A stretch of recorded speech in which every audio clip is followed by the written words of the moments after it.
Ya, entonces, subsucesiones y primera parte de continuidad. Primero, nos tenemos que acordar lo que eran las sucesiones. ¿Qué eran las sucesiones del curso anterior? Las sucesiones, ¿cierto? Es una función, pero es una función especial. No una función que va de los reales a los reales, sino que toma los naturales y lo transforma en un número real, ¿cierto? Podía ser, no sé, 2n más 1, podía ser raíz de 2 por n partido en, no sé, n a la 5, ¿cierto? Podían ser cualquier función que yo le pudiera meter un natural y me entregara un número real. Nada del otro mundo, ¿cierto? Nada desconocido. Luego tenemos la definición de convergencia. Nosotros sabíamos que una sucesión era convergente si a un determinado L, que le puse aquí, si para todo epsilon mayor a 0 existía un n0 en los naturales, ahí me comí un natural, perdón, que para todo n mayor o igual a ese n0, ahí estaba el n, se lo puse ahí sin querer. Bueno, se los corrijo y se los subo de nuevo. S sub n menos L era menor o igual a epsilon, ¿cierto? La típica definición de convergencia. Puede que alguno todavía no se la sepa de memoria, pero aquí le vamos a refrescar un poquitito. Después tenemos que saber lo que es una sucesión acotada, ¿cierto? La sucesión acotada en el fondo, ahí se ve con la definición formal, pero lo que quiere decir es que la sucesión está encerradita en un intervalo, ¿cierto? ¿Se acuerdan de eso? Como por ejemplo, si yo tenía una sucesión que era seno de 2n. Esa sucesión sería acotada. ¿Por qué? Porque sabemos que la función seno siempre se mueve entre el menos 1 y el 1. Por lo tanto, la puedo encerrar, ¿cierto? Eso significa que la sucesión fuera acotada. Y ahora el término nuevo, lo que era una subsucesión. ¿Qué escribí aquí? Sea S sub n una sucesión y sea phi de n a n una función estrictamente creciente, se denomina subsucesión de S sub n generada por phi a la sucesión S sub phi de n. Ya, esa parte como que es la que sale en todos los libros y a veces uno se enreda. ¿Pero qué significa? Me dice que si yo tengo una sucesión cualquiera, por ejemplo, S sub n igual, a ver, díganme una sucesión, la que ustedes quieran. 1 partido n. Ya, 1 partido en n.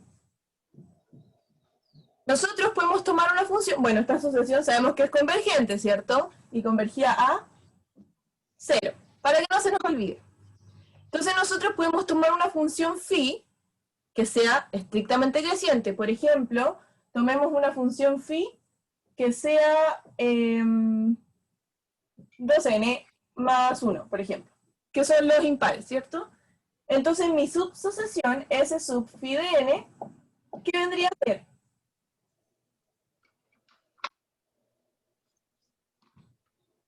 ¿Cuál sería mi subsucesión? ¿Se acuerdan? 1 partido 1, 1 partido 3. Claro, entonces sería, en el fondo, si la escribimos como sucesión, sería 1 partido en 2n más 1, ¿verdad? Y ahí, efectivamente, como dijo el compañero, que era Christopher, me daría todos los impares, 1 partido en 3, 1 partido en 5, 1 partido en 7, etc. Eso para que nos entendamos. Y en base a eso aparecen nuevas propiedades, ¿cierto? Y nuevos teoremas.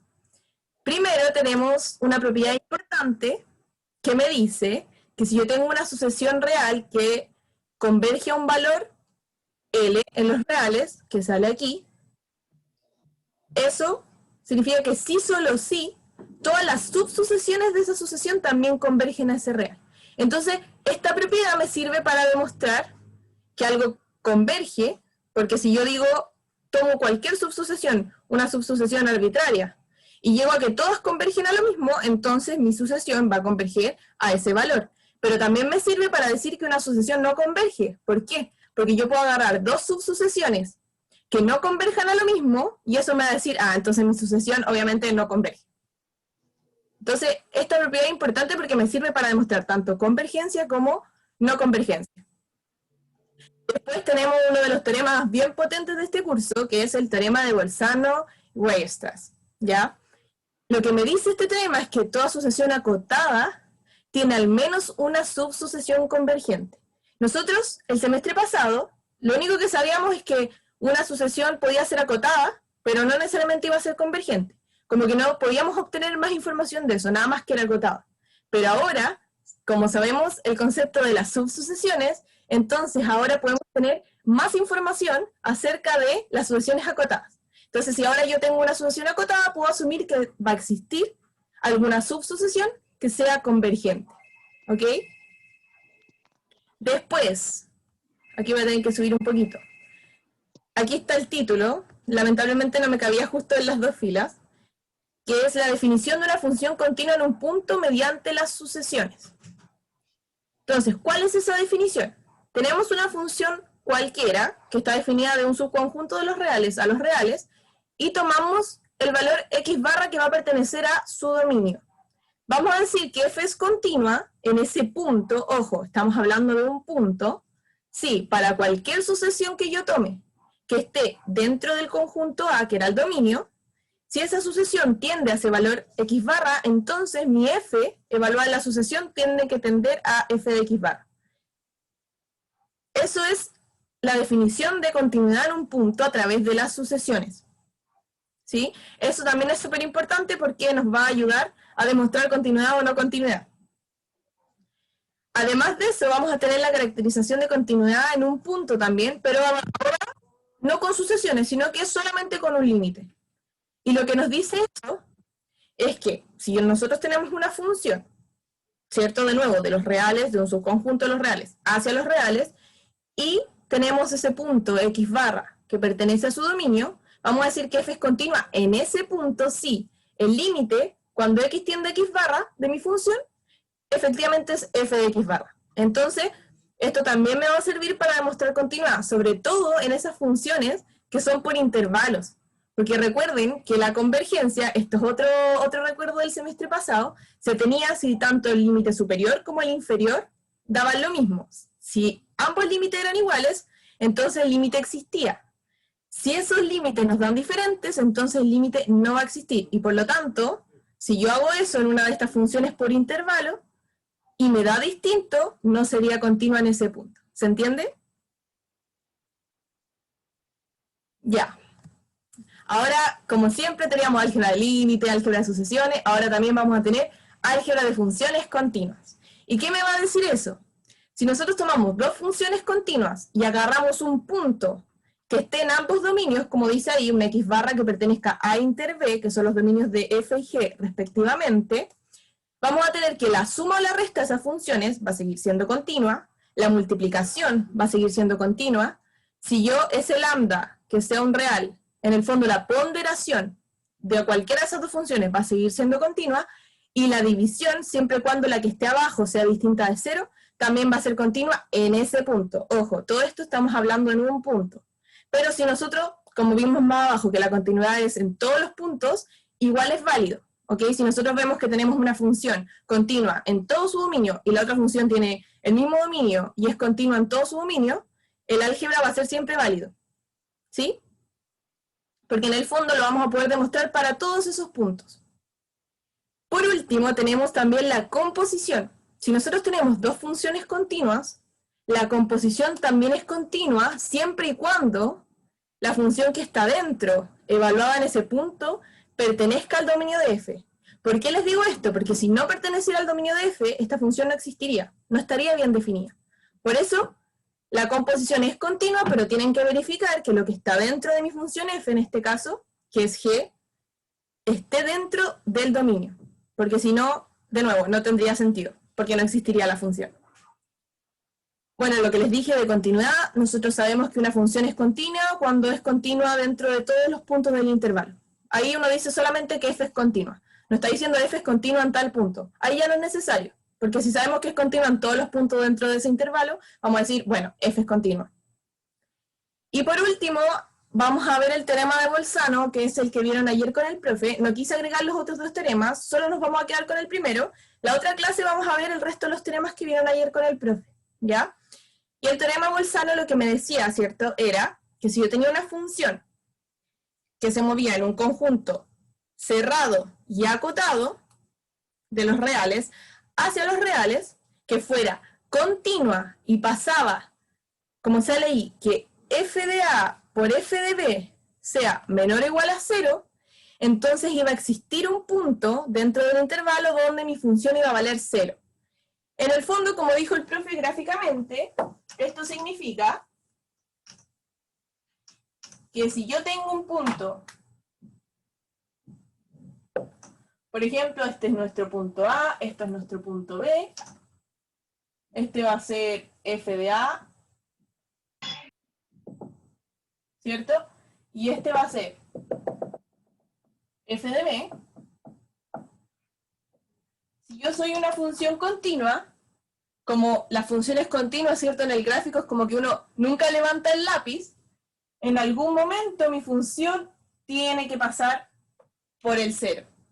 Porque si no, no puedo cambiar de signo. Entonces, sí o sí, como es una función continua, en algún punto voy a tener que pasar por el 0. Eso es lo que me dice básicamente el teorema Bolzano. Eso es lo que vamos a aplicar hoy día. No sé si les queda alguna pregunta o todavía no entienden algún concepto, algún teorema, antes de empezar a aplicar las cosas. Diga ahora o calle para siempre. ¿Tienen alguna pregunta? En el chat, Nico. Ya voy a ver, que no me salió la notificación. Ah, alguien me dice, ¿puede haber un intervalo cerrado, pero no acotado? Ya, eso lo van a ver más por si acaso en el curso siguiente que es CBB. ¿Ya? Pero no se debería poder, al menos con los reales normales. ¿Por qué? Porque si estoy en un intervalo, o sea, a ver, un intervalo cerrado es un intervalo que yo puedo encerrar en un circulito, ¿ya? Por ejemplo, si yo tengo el intervalo, en este caso como estamos en los reales, vamos a pensar que lo puedo encerrar en algún segmento de mi recta. Lo que pasa es que en el curso siguiente ustedes van a jugar mucho con eso de los intervalos cerrados y acotados. ¿Por qué? Porque ustedes después van a ver cómo R a la N, entonces van a ver cosas como en más dimensiones y se pone muy loca la materia. Pero por ahora, piénsenlo como que este circulito que yo puedo encerrar en realidad va a estar dentro de una recta, ¿cierto? Y yo voy a tener la recta de los reales y voy a poder encerrar un segmento. Entonces, si yo, por ejemplo, estoy acá, A, B, ese intervalo yo lo puedo encerrar, ¿cierto?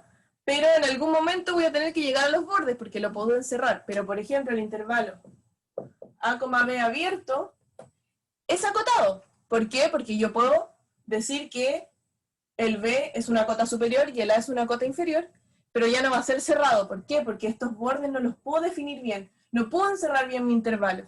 Porque este intervalo se empieza a acercar a la A, pero nunca lo toca. Entonces, nunca puedo hacer como mi rayita, si ustedes lo quieren ver de esa manera, para poder encerrar mi intervalo. Entonces, en realidad, lo que pueden haber son intervalos abiertos y acotados, pero cerrados y acotados para este curso no existen. O sea, cerrados, perdón, y no acotados para este curso no existen. Porque si ustedes se fijan, yo no podría encerrar nunca esto porque trataría de ponerle la rayita y ¡pa! Viene otro número antes de la A. Te trato de poner la rayita, ¡pa! Aparece otro número antes que la A. Entonces, es muy difícil poder encerrar algo así, ¿cierto? No tendría lógica. Por eso, en los reales a secas, puedo tener un intervalo acotado, pero no cerrado. Pero no cerrado y no acotado. ¿Se entiende? ¿Un poquito lo que dije? Yo sé que es medio enredado porque todavía son muchos conceptos, pero esa es la... Yo no entendí muy bien. ¿El José no entendió muy bien? Ya, creo que el José me dijo que no había entendido. Ya, lo que pasa es que cuando yo encierro, ¿cierto? Porque un conjunto cerrado es como que yo a todos los números los puedo tener encerraditos, ¿cierto? Entonces, un conjunto cerrado tiene un bordecito, ¿verdad? Tiene este bordecito. Pero aquí yo nunca puedo llegar a ese bordecito. ¿Por qué? Porque como es un conjunto abierto, yo tengo infinitos números, ¿cierto? Yo puedo decir que estoy entre el A y el A-1, pero voy a tener infinitos números entre medio. Entonces, cuando yo quiera cerrar mi conjunto, siempre voy a poder encontrar un número más acá, que va a estar más cerca del A. Entonces voy a volver a tratar de cerrarlo, y va a aparecer otro número que todavía no va a ser el A. Entonces, por eso nunca lo puedo cerrar, pero sí lo puedo acotar. Pero nunca voy a poder como dibujar esa rayita para decir, ya, esta es la frontera, aquí se acaba mi conjunto, y lo puedo encerrar. ¿Se entiende? Sí, gracias. Ya. Ahora, alguien me dijo otra cosa. Déjenme mirar el chat bien. Un ejemplo de una función continua. Hay muchos ejemplos de funciones continuas. La función seno es una función continua, x cuadrado es una función continua. Muchas de las funciones que ustedes conocen son continuas. La que no es continua, por ejemplo, sería la función parte entera.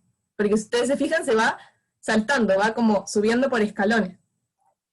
Y alguien me dijo, si tenemos una función definida solo en los racionales, ¿puede ser continua? Ya, no podría ser continua. ¿Por qué? Porque hay una brecha entre un racional y otro racional. Que hay solo números reales entre medio, que son irracionales. Y no los podemos dibujar. Entonces, al hacer nuestro gráfico, estaríamos como haciendo puntitos. Porque entre medio habrían números que no estamos considerando. Por lo tanto, necesito que sean los reales para que sea continua. ¿Se entiende? ¿Tomás? ¿Sí? Ya. Ahora sí, ¿empezamos entonces con los problemas?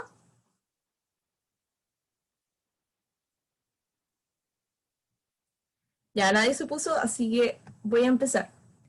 Sí, una duda que había Dime. en el chat de una compañera que dice, ese punto por donde corta el eje X es X barra. Sí, este sería X barra. Ah, ya. Acuérdate que nosotros decimos en ese teorema que existe algún X barra donde pasa eso. Podría pasar que hubiese más de un punto donde pasa. Por ejemplo, que hiciera esto la función. Y ahí recién. Pero en el fondo, alguno de estos puntos sería mi X barra. Porque lo que me dice el teorema es que existe un X barra donde pasa eso. No me dice que es un único, sino que existe alguno. O sea, alguno de estos puntos es mi X barra, que yo sé que existe. ¿Sí? Ya, gracias. Sí. Ya. Ahora sí, partimos entonces. Ya. La P1. La voy a compartir, después la dejo de compartir y pasamos a la pizarra. ¿Qué me dice la P1? Me dice, Cx sub n una sucesión tal que las subsucesiones x sub 2n, x sub 2n más 1 y x sub 3n son convergentes. O sea, la de los pares, la de los impares y, bueno, los múltiplos de 3. Demuestre que la sucesión x sub n es convergente. Ya. ¿Cómo se les ocurría hacer una demostración así? Nosotros sabemos que 3 subsucesiones son convergentes, pero no tenemos idea de la subsucesión grande, ni tampoco sabemos si esas subsucesiones convergen a lo mismo. Entonces, ¿qué sería como lo primero? Porque si nosotros queremos que una sucesión converja, sabemos que todas sus subsucesiones tienen que tender A lo mismo. a lo mismo. Entonces, ¿qué sería lo primero que yo tendría que demostrar? Que las subsucesiones tienden a lo mismo. Exacto, que las subsucesiones tienden a lo mismo. Entonces, voy a escribir, tenemos x sub 2n, x sub 2n más 1 y x sub 3n. Entonces, lo primero que tenemos que hacer es ver que esto de acá tiende a lo mismo. Alguien podría compartir la guía por aquí. ¿La tienen en un curso? Para los que la necesitan. Por si acaso. Ya. ¿Cómo podríamos hacer para ver que esto tiende a lo mismo?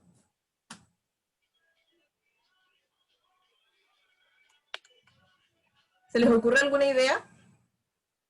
Con lo de convergencia, como lo que tú habías puesto en el resumen al principio. Ya, sí, es una opción, pero eso ayuda más con estas dos. Pero esta es como un poquito distinta. Entonces, ahí es cuando uno dice, ¿cómo meto esta?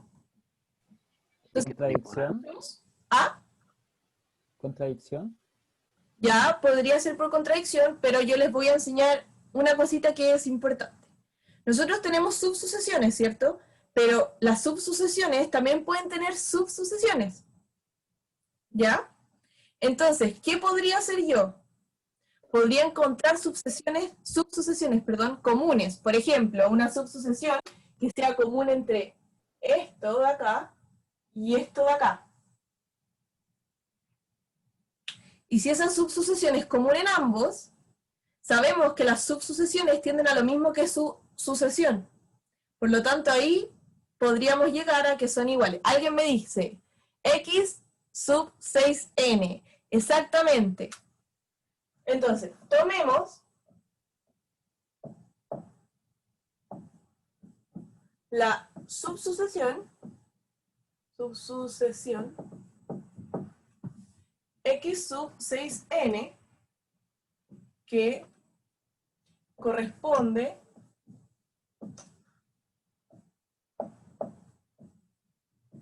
a una subsucesión de x sub 2n y x sub 3n.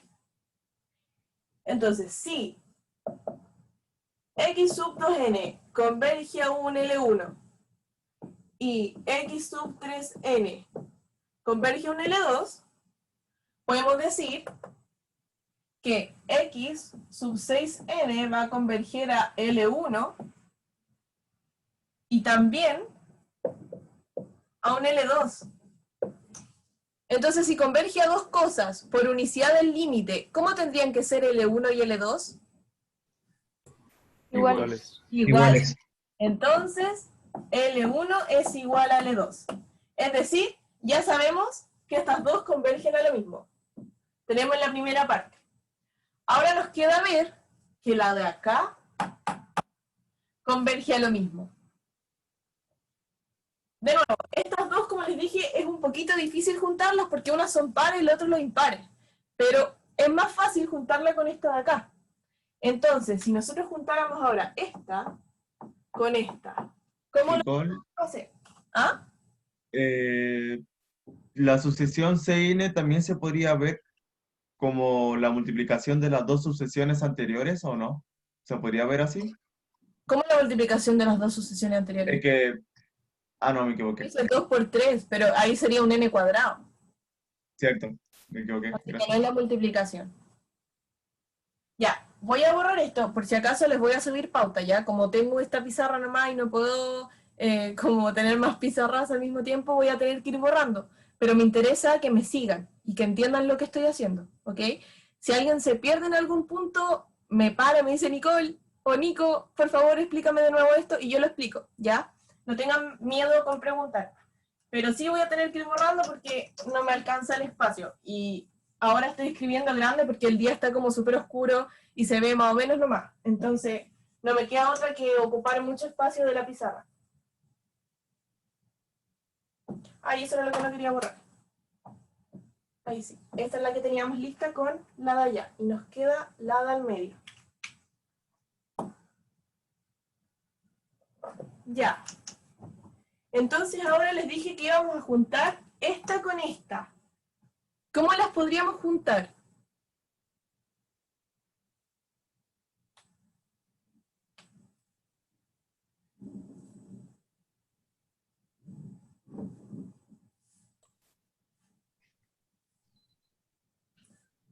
Claro, los múltiplos de 3 impares. Entonces tomaríamos una subsucesión que es x sub 3 por 2n más 1. Esa sería nuestra subsucesión. Entonces, tomando esta subsucesión, como x sub 3 a la 2n más 1 es subsucesión de x sub 3n y x sub 2n más 1, entonces, ojo, vamos a decir que x sub 3n dijimos que convergía a L2. Esta dijimos que convergía a L1, ¿cierto? Y esta vamos a decir que converge a L3, para que no nos enredemos. Entonces, mi nueva subsucesión converge a L2 y también a L3. Si pasa esto, por unicidad del límite, L2 entonces es igual a L3. Y además habíamos dicho que L2 era igual a L1. Entonces, efectivamente, las tres convergen a lo mismo. Así que ya tenemos el primer paso. Sabemos que tres de sus subsucesiones convergen a lo mismo. Así que podría ser convergente X sub n. Porque si llegábamos a que alguna no convergía a lo mismo, entonces por el teorema que vimos, o la propiedad que vimos que decía que todas sus subsucesiones tenían que converger a lo mismo, estaría malo, ¿cierto? Alguien me levantó la mano. Paz. Nico, tengo, o sea, no sé si estará bien como la deducción que saqué, como para sacar una subsucesión de otra subsucesión, como lo hicimos acá, como que se multiplican los números que están ahí abajito, los subnúmeros. Resultó así, sí. Lo que pasa es que ahora resultaba muy bien eso. Pero podrían haber otros casos que se necesitara otra función. En este caso, como eran solo múltiplos, eran números pares, números impares o múltiplos de 3, servía multiplicar. Porque los múltiplos siempre son, el n podría ser par o impar. Por eso, la gracia era juntar los múltiplos de 3 con los pares y los múltiplos de 3 con los impares. Porque entre pares e impares es mucho más difícil. Muchas gracias, Nico. Ya, de nada. Pero hay que tomar por hecho como que todas las subsucesiones de X sub n son las que nos dieron y ninguna más. No, aún no llegamos a eso. No hemos dicho que estas son todas las subsucesiones que existen, porque de hecho hay infinitas subsucesiones. Pero por lo menos ya no tenemos una contradicción con el teorema que nos dice que todas las subsucesiones convergen a lo mismo. Estas tres ya convergen a lo mismo. ¿Por qué me servía eso? Porque ahora yo sé que tanto por los pares como por los impares converjo a lo mismo. Entonces, si yo por los pares llego a un valor y por los impares llego al mismo valor, como que la intuición automáticamente me dice ya, como que X sub n debería converger a ese valor. Porque me muevo por los pares y por los impares y llego a lo mismo. Entonces, no hay tanta distancia entre pares e impares, y si más encima llego a lo mismo, como que intuitivamente mi mente me dice ya, debería convergir, pero ahora lo tengo que demostrar. Y eso es lo que vamos a hacer ahora. Y para eso vamos a usar justamente la definición de convergencia. Ahí vamos a sacar... Nico, ¿Ah? ¿podrías explicar cómo llego yo a que x sub 3 de 2n más 1 es la subsucesión que estoy buscando? Que no me quedó muy claro cómo conecto esa con las otras, por favor. Sí. Lo que pasa es que aquí nosotros tenemos los múltiplos de 3. Todos los múltiplos de 3. Y los múltiplos de 3 yo puedo multiplicarlos tanto por un número par como por un número impar. ¿Ya? Entonces yo voy a agarrar los mismos múltiplos de 3, pero agarrar solamente los impares. Solo los impares para hacer los múltiplos de 3. Y como acá tengo los impares, en el fondo lo que hice acá fue agarrar los impares y multiplicarlos por 3. Y así puedo armar esta subsucesión común entre ambos. Porque acuérdate que la subsucesión se hace con una función cualquiera que yo le meta como al n, ¿cierto? Siempre que esa función sea estrictamente creciente. Y lo único que hice fue a esta de acá multiplicar los términos por 3, y a esta de acá sacarle los pares y dejar solamente los impares. Ok, genial, muchas gracias. Y ahí quedaron iguales. Ya. Ya nada más. Voy a borrar y voy a escribir lo que sigue.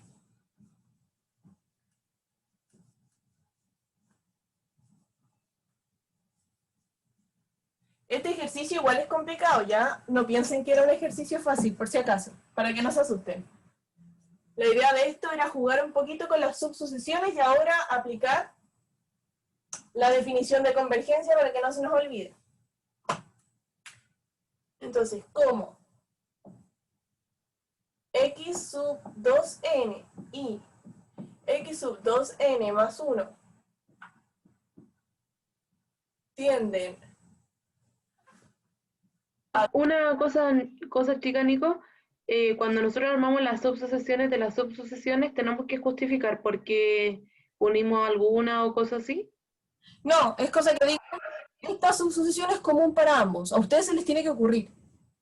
No es Ya, como bacán. una fórmula exacta para decir, justo esta subsucesión me servía porque era igual para las dos.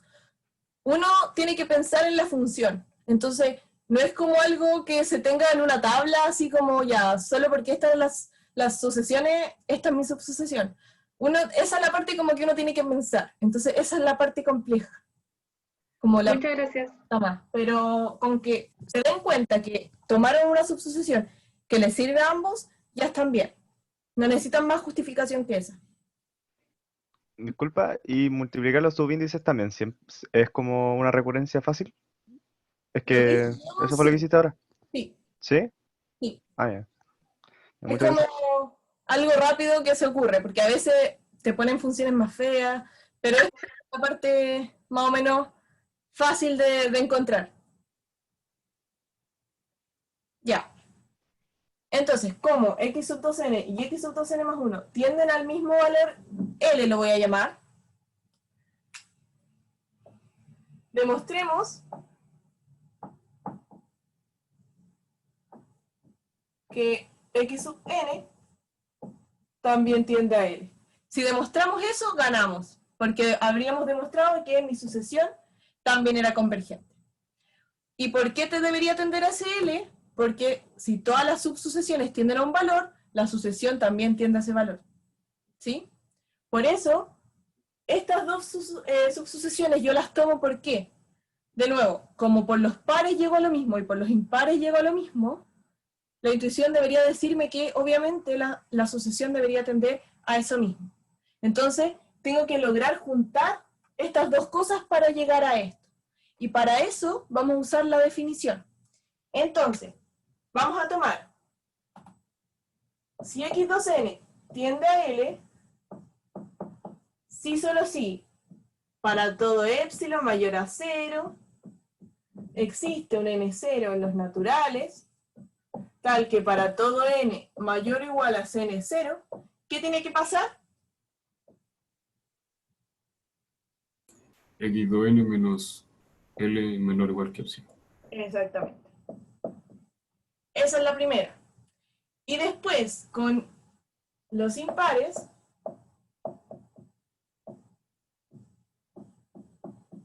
va a pasar, si para todo épsilon mayor a 0, existe un n0 en los naturales, tal que para n mayor o igual a cn0, pasa lo mismo pero con los impares. Ya. Ahora, ¿cuál era el truco para que ambas se cumplieran al mismo tiempo? Porque yo necesito que ambos se cumplan al mismo tiempo.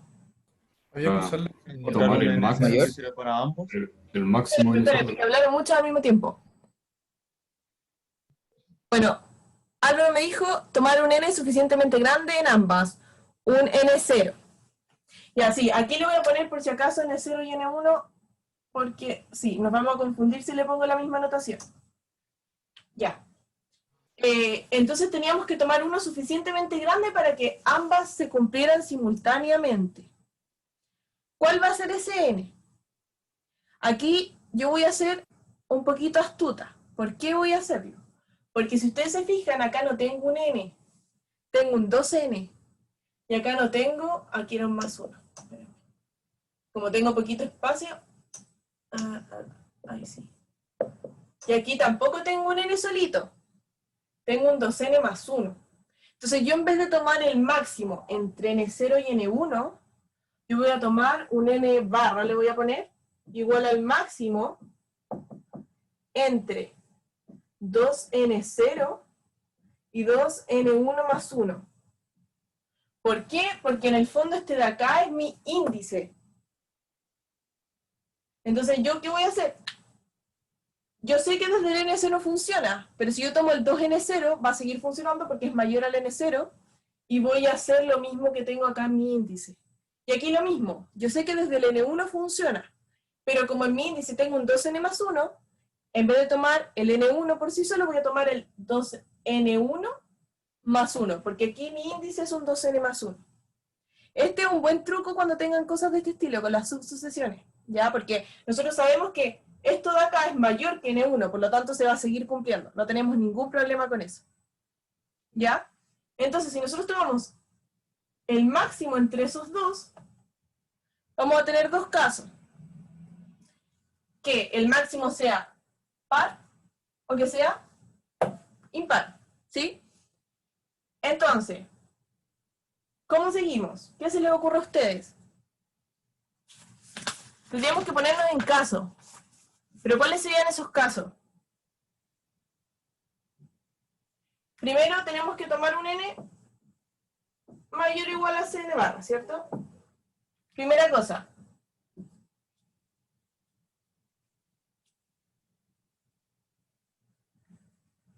¿Qué hacemos?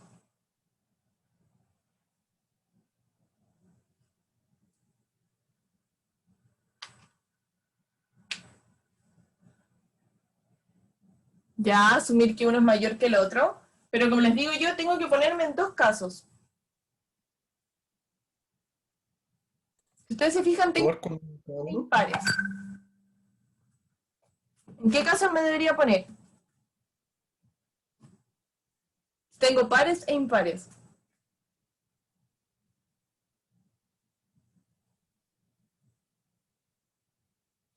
Ya puede ser asumir que uno es el máximo y luego en el otro. Pero lo más lógico sería ponerme en los casos de que primero este numerito de acá sea un par y también después sea un impar. ¿Por qué? Porque justamente tenemos los pares y los impares, ¿ya? Entonces, vamos a hacer casos.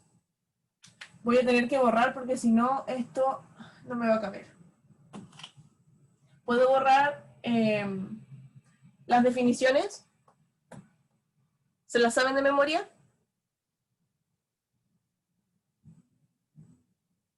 ¿Sí? Ya. Voy a borrar entonces.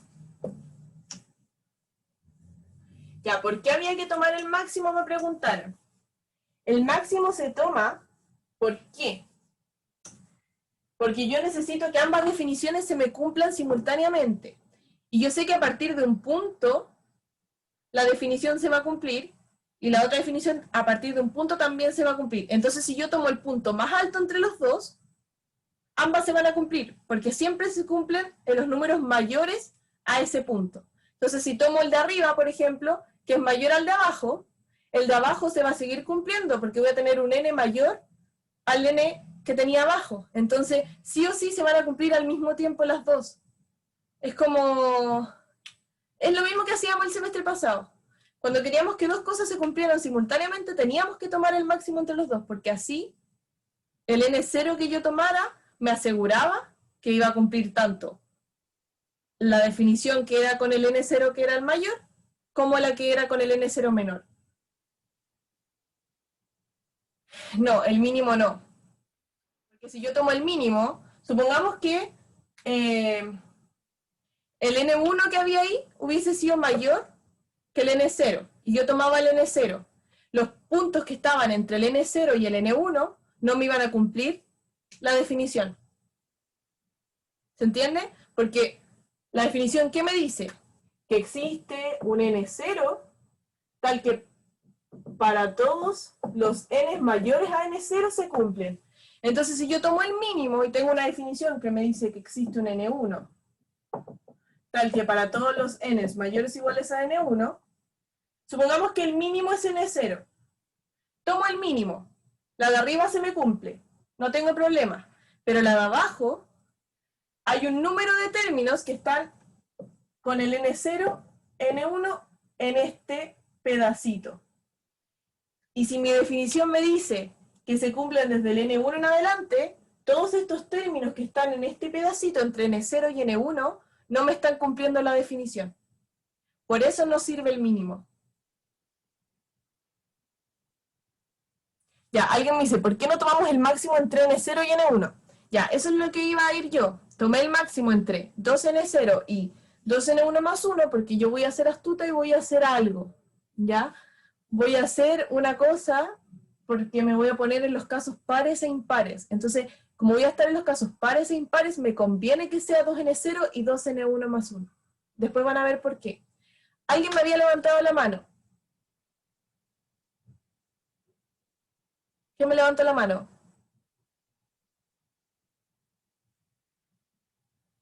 Ya, creo que ya no. Yo lo estoy presente, sorry. Ah, ya, tranqui. Pero ¿se entendió por qué no es el mínimo y es el máximo? Por favor, que eso es vital. Eso lo recalqué demasiado el semestre pasado para que no les pasara a los que estaban conmigo. ¿Se entendió por qué esto no es el mínimo? Yo no entendí bien eso, Sí. lo de máximo. Ya, yo voy a explicarlo de nuevo para que no se confunda. Yo sé que la primera definición se cumple desde N0 y la otra se cumple desde N1, ¿ya? Si yo tomo el máximo entre los dos, me voy a asegurar de tomar el mayor valor entre ambos. Entonces, si yo tomo un valor mayor a N0, como yo sé que se cumple para todos los N mayores a N0, se va a seguir cumpliendo, ¿cierto? Entonces, si el máximo fuera N1, se va a cumplir la de abajo y eso va a implicar que se cumpla la de arriba porque N1 es mayor a N0. Y como me dice la definición, se cumple para cualquier N mayor a N0. Ahora, si yo tomo el mínimo, ¿qué pasa? Supongamos que el mínimo es N0, ¿ya? Entonces, esta de arriba se va a cumplir. ¿Por qué? Porque me dice que es para todo N mayor o igual a N0. Pero si el mínimo es N0 y no N1, y yo sé que la de abajo se cumple a partir de N1, va a pasar que iba a tener el término N0, ¿cierto? Después, los que vienen de la sucesión hasta que agarro el N1. Y yo sé que la de abajo se cumple desde aquí en adelante. Pero ¿qué pasa con estos términos que están entre el N0 y el N1? No me cumpliría la definición de abajo. Por lo tanto, yo necesito agarrar el máximo entre los dos, porque si no, habrían un par de términos que no me harían posible la definición que tengo abajo. Entonces, para algunos términos serían válidas las dos, que serían a partir del de acá, pero para otros no serían válidas ambas simultáneamente. ¿Se entiende? Porque hay un par de términos acá entre N0 y N1 que no me estarían cumpliendo lo que yo necesito. Pero ¿y por qué se multiplican por 2? O sea, en el máximo. Ya, este es otro tema. Déjenme primero dejar que quede claro por qué es el máximo y no el mínimo, que eso es súper fundamental, porque eso los va a perseguir incluso el otro semestre. Entonces necesito que entiendan bien por qué es el máximo y no es el mínimo. ¿Todos claros con esa parte? ¿Sí? Ya, ahora voy con lo otro. Hay una pregunta en el chat, Nico. Sí. Hay una forma de decir que si unimos los recorridos de las funciones, hacemos todos los naturales y nos queda el dominio de sucesiones. Ya, sí y no. Por eso es lo que estamos haciendo ahora. Lo que pasa es que intuitivamente sabemos que debería funcionar por eso, pero tenemos que dejarlo demostrado. Y eso es lo que vamos a hacer ahora. Por eso estamos usando la definición. Recuerda que la convergencia se demuestra a través de su definición. Entonces no podemos llegar y decir, bueno, si unimos el 2n más 1, funciona. No, tenemos que dejarlo explícito de por qué funciona. Y eso es lo que estamos haciendo. ¿Ya? Entonces, yo astutamente tomé el máximo entre estos. ¿Por qué hice eso? Uno, porque el subíndice me decía 2n y el otro me decía 2n más 1. Dos, porque el 2n0 es mayor a n0 y el 2n1 más 1 es mayor a n1. Entonces, ambos términos me cumplen respectivamente su propia definición, ¿cierto? Y segundo, como les dije, mi subíndice decía 2n y el otro subíndice decía 2n más 1. Entonces yo tomé eso porque ahora me voy a separar entre pares e impares. Entonces como me voy a separar entre pares e impares, me sirve haberlo dejado así porque vamos a llegar a la definición. Les voy a mostrar ahora el por qué, pero necesito que me sigan. Ya, voy a escribir esto más arriba.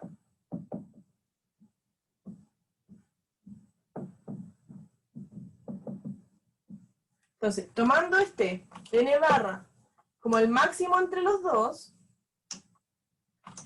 vamos a tomar un n que sea mayor o igual a este n barra. En el fondo, como hicimos esto, mi natural puede ser tanto un par como un impar. Solo por eso hice esto, porque si yo tomaba el n0 era como para los pares y el 2n más 1 era como para los impares. El n1 funcionaba en los impares, el n0 funcionaba en los pares. Entonces, ¿qué voy a hacer yo? Yo voy a llegar a las mismas definiciones iniciales. Entonces, tomo un n mayor a este n barra. Y voy a tener dos opciones de este n. El n puede ser par, o el n puede ser impar. Entonces, si el n es par, va a tener una forma, le voy a poner, para que quede más ordenadito, una forma de un n igual a un 2k, y si es impar, el n va a tener una forma de 2k más 1. Entonces yo quiero llegar a las mismas definiciones iniciales. Si el n es par, que sería de la forma n igual a 2k, como yo sé que es mayor o igual al máximo entre los dos, en particular voy a hacer mayor a este de acá. Entonces, 2k va a ser mayor o igual a 2n0. Se me va el 2, y digo que el k es mayor o igual a n0. ¿Qué significa eso? Significa que cumple que x sub 2k es menos el L es menor o igual a epsilon, que era la relación que yo tenía en la definición. Solo por eso tomé el 2n0 y no el n0 por sí solo, porque quiero llegar a lo mismo. Y eso justamente es x sub n, moviéndome por los pares. Después, si el n es un impar, voy a decir que entonces, como es mayor o igual al máximo entre los dos, en particular, soy mayor a este. Entonces, 2k más 1 es mayor o igual a 2n1 más 1. Se me van los unos. Me queda que 2k es mayor o igual a 2n1. Se me van los 2. Y por lo tanto k es mayor o igual a n1. Y si pasa eso, justamente se cumple que x sub 2k más 1 menos L es menor o igual a epsilon. Y al mismo epsilon, ¿por qué? Porque soy mayor al máximo entre los dos. Por lo tanto, si por los pares y los impares se me cumple la definición, para un n cualquiera, porque vimos que tanto para un n par como para un n impar se me cumple, entonces voy a tener la convergencia. ¿Se entiende? Lo único que hice acá, de por qué tomé así y no con el n0 y el n1, es para poder ponerme en los casos y poder llegar a lo que necesito, para asegurarme que cumplo la definición. Y como tomé un n cualquiera mayor o igual al máximo entre los dos, y me puse en los casos que n podía ser par o impar, y en ambos casos se cumplía, entonces llego a la definición de convergencia. ¿Se entiende? Yo sé que es un poquito difícil. Alguien me dice que me ama. Ya. Entonces se entendió. Muy bien. Esto es complicado de digerir, así que repásenlo con calma y eso es lo importante. Ya lo importante es que vayan entendiendo de a poco, después se leen la pauta, lo procesan un poquito más lento, pero lo importante es que me vayan siguiendo, ¿ya? Porque esta es la instancia que tenemos para que me hagan todas las preguntas del mundo. Voy a borrar y voy con la P2. En el chat alguien escribió de que no entendió por qué se cumplía. Ya, no entendió por qué se cumplía. Lo voy a escribir al tiro. Ya. Ya. Como tomamos un n que era mayor o igual al máximo entre los dos, ¿cierto? Nos pusimos en el caso ahora de una sucesión de la forma x sub n, ¿cierto? Y lo que teníamos que demostrar era que para todo epsilon mayor a 0, existía un n barra en este caso, perteneciente a los naturales, tal que para todo n mayor o igual a este n barra, pasara que mi sucesión menos SL fuera menor o igual a epsilon. ¿Ya? Y nos pusimos en dos casos, cuando el n era par, que es de la forma 2k, y cuando el n era impar, que era de la forma 2k más 1. Entonces, como el n era mayor o igual a ese n barra que habíamos definido como, lo voy a escribir acá, el máximo entre 2n0 y 2n1 más 1, En particular, si soy par, soy mayor al 2n0. Simplifico y me queda que este k era mayor o igual al n0. Y eso efectivamente cumple la primera definición que escribimos, que era que el x sub 2n convergía a L. Entonces, en particular, cumple esto. ¿Sí?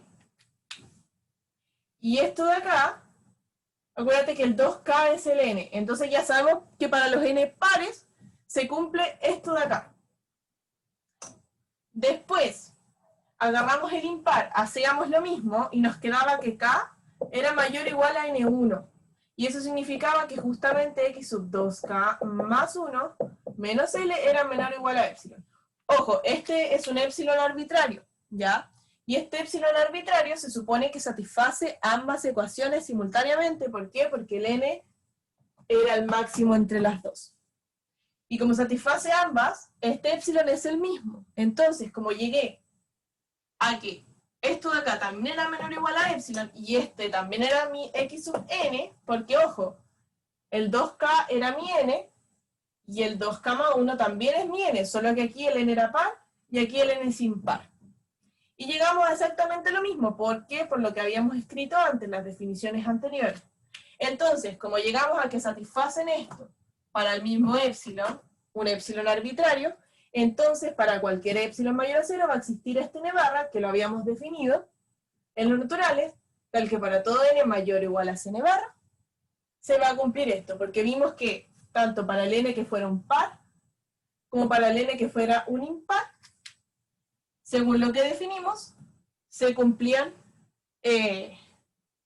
las definiciones de convergencia. Entonces como que encontramos un k tal que ese k es mayor que cualquiera sea el máximo. Tal que ese k es mayor que cualquiera sea el máximo. No entendí muy bien la pregunta, Christopher. Pregúntame de nuevo, por fin.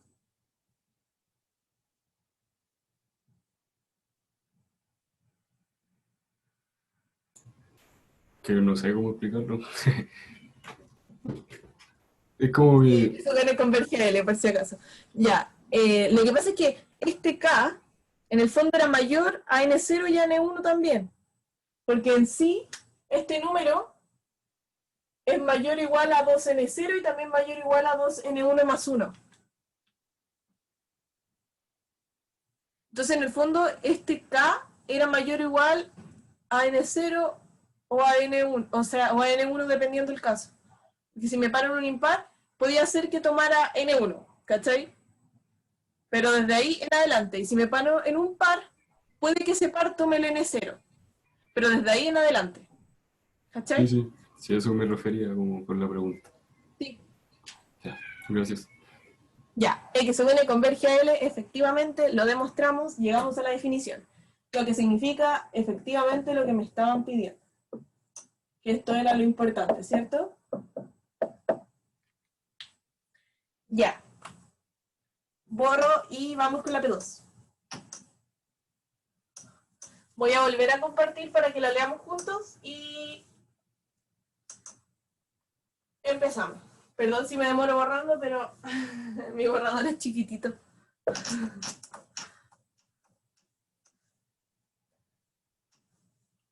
El borrador era de una como mini pizarrita que es un calendario. Y esta pizarra me la compré después, entonces nunca me compré borrador para esta pizarra. Pero lo bueno es que es magnético. Ya. Vamos con la P2. Ya, P2. Voy a escribir P2 por si acaso arriba, por si en algún momento nos desordenamos con las preguntas. Tenemos una función de RNR que es continua. Y tenemos a su vez una sucesión. Voy a escribir por si acaso los datos, ¿ya? F de RNR continua. Después tenemos una sub n, que es una sucesión que está dentro del intervalo A, B cerrado, que no necesariamente es convergente, o sea, no sabemos más información de A sub n. Pero lo que sí sabemos es que el límite, cuando n tiende a infinito, de f de a sub n es L, y nos piden demostrar que existe un x0 en este intervalo tal que f de x0 es igual a L. Ya. Esto es lo que tenemos que demostrar. Entonces tenemos, dato importante, f es continua. Otro dato importante, a sub n está en este intervalo.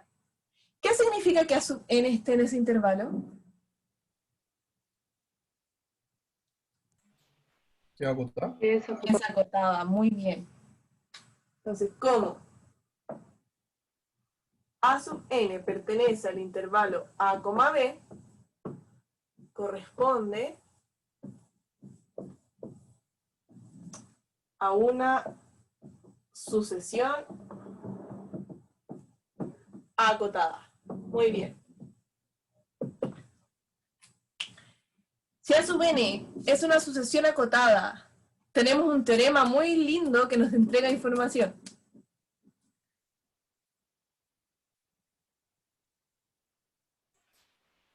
¿Monótona? ¿Cómo? ¿De las monótonas? ¿El de las qué? ¿Monótonas? Está en el resumen.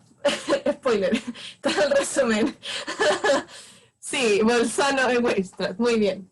Entonces, como A sub n es acotada, luego, para no escribir todo el nombre porque es largo, voy a ponerle así. Por Bolzano Weierstrass, existe una subsucesión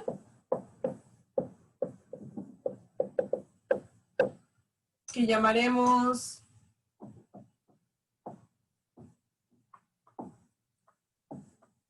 A sub phi de n,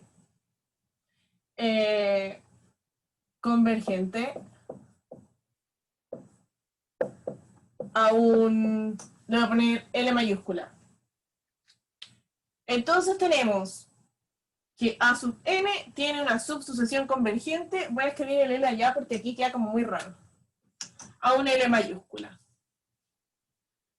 ¿Qué más podemos decir?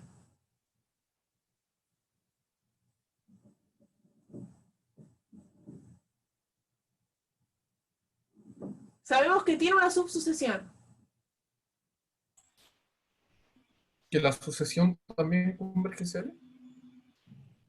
La sucesión no podemos decir que es convergente. Al menos A sub n no podemos decir nada. El límite de la subsucesión es lo mismo que la original. ¿Que la original cuánto? Porque A sub n en sí no sabemos si converge. Tenemos información de f de A sub n. Pero A sub n por sí sola no tenemos idea. Solo sabemos que es acotada. Ya, L está en A, B. Muy bien. A un L que pertenece a ese conjunto. ¿Por qué pertenece a ese conjunto? Porque la subsucesión también va a pertenecer al conjunto. Porque si mi sucesión pertenece, cualquier subsucesión que yo tome, recuerden que la subsucesión es como tomar algunos términos. Entonces, si yo tomo algunos términos de una sucesión que completa está en este intervalo, entonces, tanto A sub phi de n como L pertenecen a A, B. Ya, muy bien. Tenemos otro dato. Ahora, ¿qué podemos hacer? ¿Para qué nos servirá esto? Miren esto que sale acá.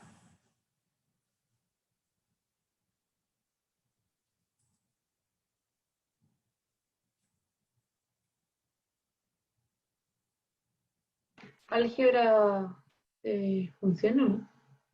Con lo de la función, lo del límite de la función. Ya, el spoiler aquí es que, si ustedes se fijan, aquí a una función le metimos una sucesión, ¿ya?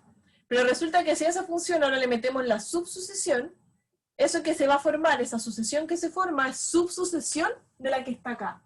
¿Qué acabo de decir? Voy a tener que borrar, ¿sí? Pero lo que importa es que tenemos ahora una subsucesión. Voy a escribir ahí lo que pudimos deducir gracias a nuestros teoremas. Lo importante es que ahora tenemos nuestro A sub phi de n, que pertenece a A, B, y que A sub phi de n tiende a un L que también pertenece a A, B. Ya, eso es lo que pudimos deducir. Ahora, ¿qué es todo lo que dice que parecía chino? Todo lo que dije, perdón, que parecía chino. Dije que esto de acá, ¿cierto? Es una sucesión. ¿Cierto? Pero f de A sub phi de n va a ser subsucesión de esta de acá. Porque de nuevo, A sub n son todos los términos de mi sucesión, ¿cierto? Pero A sub phi de n le estoy metiendo lo mismo acá, pero algunos términos. Entonces, ¿qué estoy haciendo en realidad? Estoy formando una subsucesión de la sucesión f sub A sub n. ¿Sí?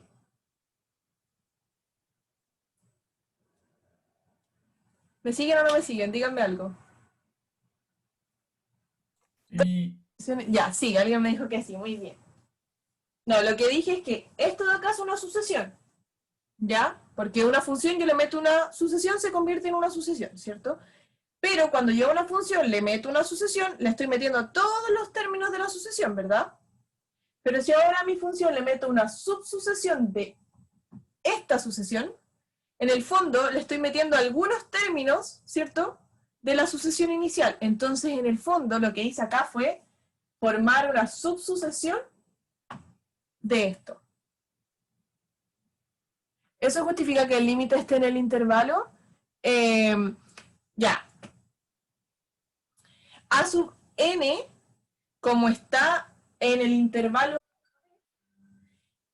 y la subsucesión es de A sub n, perdón.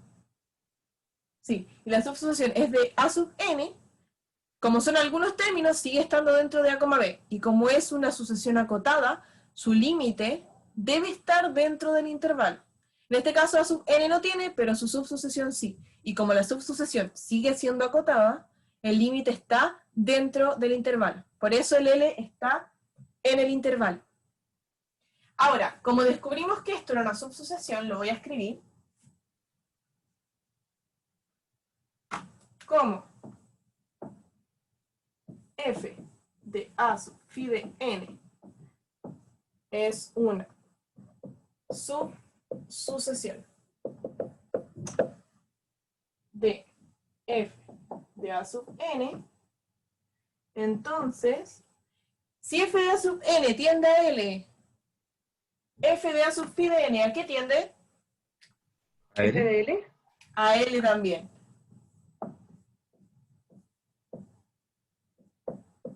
También tiende a L. Porque acuérdense, las subsucesiones de una sucesión convergente siempre convergen a lo mismo. Entonces, si ya tenemos eso, escribamos lo bonito. Tenemos que el límite, cuando n tiende a infinito, de f de A sub phi de n, sabemos que es lo mismo que L. Pero además, ¿qué sabemos? ¿A qué tiende este de adentro? Recuerden que esta es una función continua. Tiende a L mayúscula. A L. Entonces también tendería a F de L mayúscula. Exactamente. Entonces, ¿cómo? F es continua. Esto de acá es lo mismo que F de L mayúscula. Entonces dijimos que F de L mayúscula es igual a L. ¿Qué significa eso? Recuerden lo que queríamos demostrar.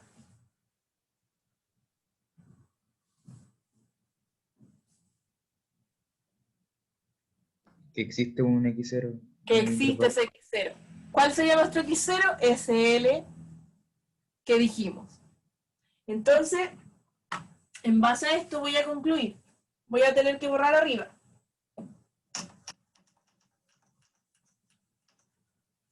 Después de esto descansemos unos 5 minutitos para que respiren y procesen todo lo que dijimos. ¿Qué hora es? Ya, son las 3:12. Hasta las 3:20 vamos a darle una pausa. Luego, como llegamos a que f de L es igual a L, tomando X0 igual a L, tenemos lo pedido, lo voy a poner.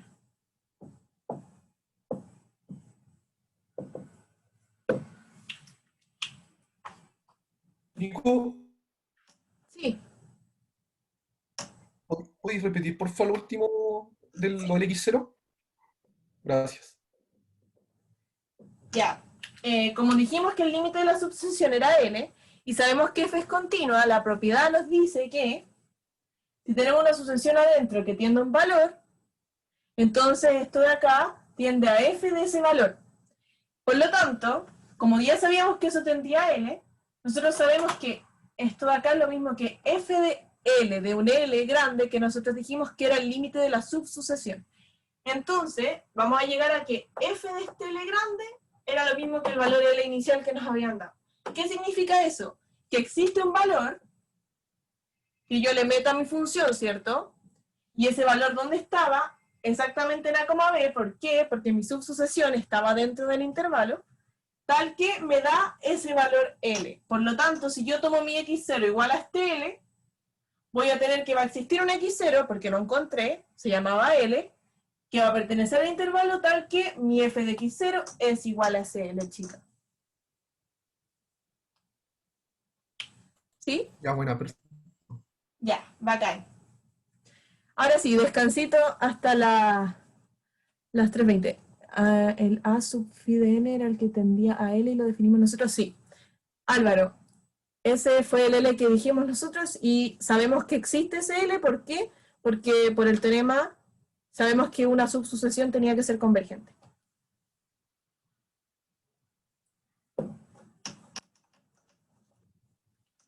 Voy a pausar la grabación y le pongo play cuando... Vamos entonces con la pregunta 3. Voy a compartirles pantalla otra vez. Ese MP3 se ve medio borroso, pero no puedo limpiar más la cámara. Puedo tratar de prender la luz de arriba para ver si se ve un poquito mejor, pero van a tener un foco. Se ve ese foco en la pizarra. Se ve mejor lo que dice, creo, pero se ve el foco. No sé qué prefieren.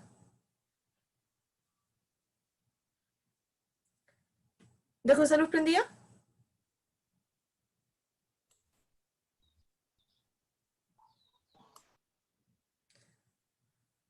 Ya, sin él. Sí se ve muy mal la El puerta. foco se veía re bien, así que no sé. ¿Cómo? Que sin el foco se veía súper bien. Ay, se le apagó nomás. Igual lo bueno de este horario es que tenemos harta luz natural. Ya. Voy con la P3. Esta es acá. Dice, considera la función f de x igual. Tenemos función por tramos.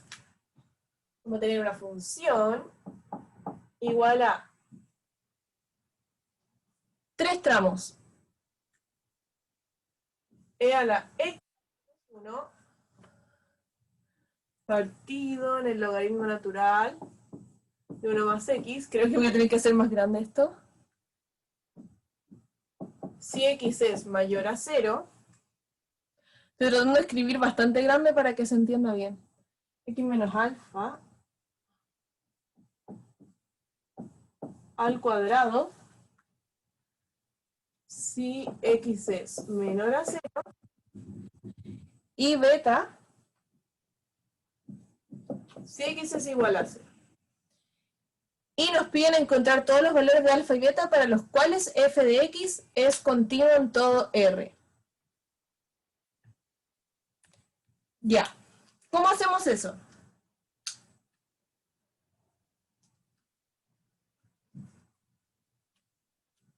Límite de funciones. Sí, límite de funciones. Claro, unicidad del límite.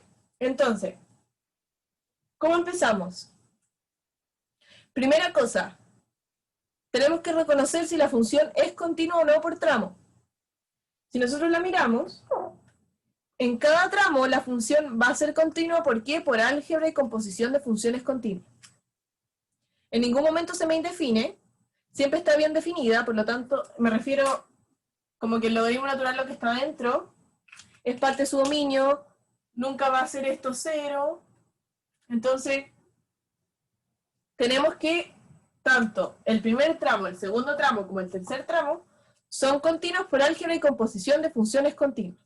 Sí o sí tienen que decir eso, no se les puede olvidar, ¿ya? Siempre que tengan un ejercicio de este estilo, tienen que decir esto, esto y esto es continuo por álgebra y composición de funciones continuas. Lo único que no sabemos es la continuidad en el punto 0, y eso es lo que vamos a estudiar, pero en todo el resto de su dominio tienen que decir que es continua, no se les puede olvidar porque les bajan puntos por eso. Eso es lo primero que tienen que decir siempre, siempre que se enfrenten a este tipo de ejercicio. Porque en B no se sabe. Porque en B no es beta. Ah, porque en beta. Lo que pasa es que aquí, en x igual 0, bueno, tenéis un punto, pero al menos en el resto de la función sabes que es continua. En el 0 nomás es donde no sabes. ¿Por qué no sabes? Porque depende de los límites de esto, el valor que tiene que tener beta para que toda la función sea continua.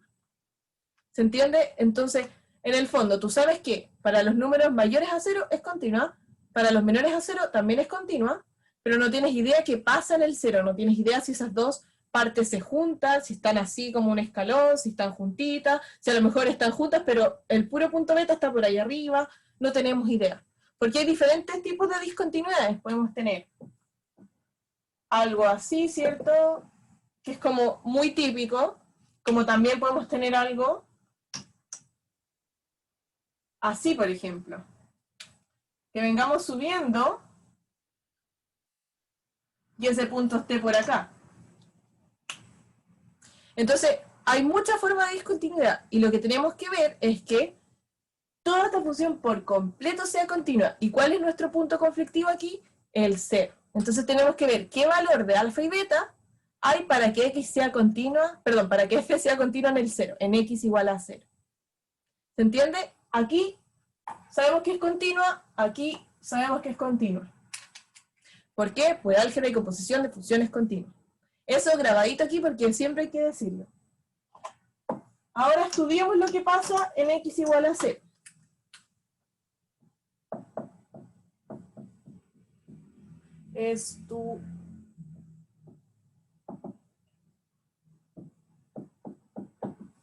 Estudiemos qué pasa en x igual a 0. Como dijo, ¿quién fue que dijo? Josué, que dijo por límites laterales. Eso está súper bien. ¿Por qué está súper bien? Como es una función por tramo, yo me puedo acercar por el 0 desde arriba, como me puedo acercar por el 0 desde abajo. Como arriba no tenemos ni alfa ni beta, voy a partir haciendo el límite de arriba. ¿Por qué? Porque el valor que me dé el límite de arriba, para que sea continua, tiene que ser lo mismo que el valor de beta. Porque beta efectivamente es f de 0. Acuérdense que el límite, cuando x tiende a 0 por arriba, para que sea continua de mi función, tiene que darme f de 0. Eso es lo que tiene que pasar. Y f de 0 justamente es beta. Por lo tanto, parto de aquí y voy a poder obtener el valor de beta siempre que el límite exista. Calculémoslo. Tenemos e a la x menos 1 partido en el logaritmo natural de 1 más x. Si ustedes se fijan, ahí tenemos algo de la forma 0 partido en 0. Entonces podemos ocupar L'Hopital. Para este curso no tienen ningún problema con ocupar L'Hopital. Si lo pueden usar, úsenlo porque se van a ahorrar mucho tiempo. Aplicamos L'Hopital. ¿Cómo me queda? ¿Cómo se derivaba? Nicole, ¿Cómo? dice si puedes repetir, es que a alguien se le cayó el Ah, internet. ya. Sin ningún problema. Como dije, tenemos que estudiar lo que pasa en x igual 0, que es nuestro punto conflictivo, que no sabemos lo que pasa con la continuidad. Y para eso, lo que tiene que pasar es que el límite, cuando x tiende a 0, por arriba y por abajo, tiene que darme igual a f de 0. Entonces, ¿qué voy a hacer? Yo voy a agarrar el límite desde arriba, ¿sí? Límite de 0 por arriba, y me tiene que dar el valor de beta. ¿Por qué? Porque tengo que ser igual a f de 0. ¿Y quién es f de 0? Beta. Entonces agarro este límite y lo voy a calcular. Ahora, ¿cómo lo hago? Como tengo algo de la forma 0 partido en 0, puedo usar L'Hopital. Y en este curso no tienen ningún problema, pueden usar L'Hopital las veces que quieran, siempre que esté bien definido. Entonces, para simplificar las cosas, ocuparemos L'Hopital. ¿Cómo se derivaba? Ayuda. Que deriva lo de arriba y después lo de abajo. Ya. ¿Cómo me queda lo de arriba? Exponencial de x. Ya. Y lo de abajo me queda 1 partido 1 más x. muy bien. Ahora, ¿ese límite lo puedo resolver?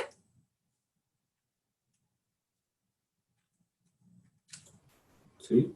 Sí. ¿Cuánto me da? 1. 1. Voy a poner con negrito abajo. Igual 1. Entonces, como ese límite tenía que ser igual a f de 0, voy a escribirle acá, como el límite cuando x tiende a más infinito de f de x es igual a f de 0, para que sea continua, ojo, eso es la condición de continuidad, entonces beta es igual a 1. Tenemos el primer valor, lo voy a escribir acá, con rojito. Tenemos que beta es igual a 1. Nos falta alfa. ¿Cómo calculamos alfa?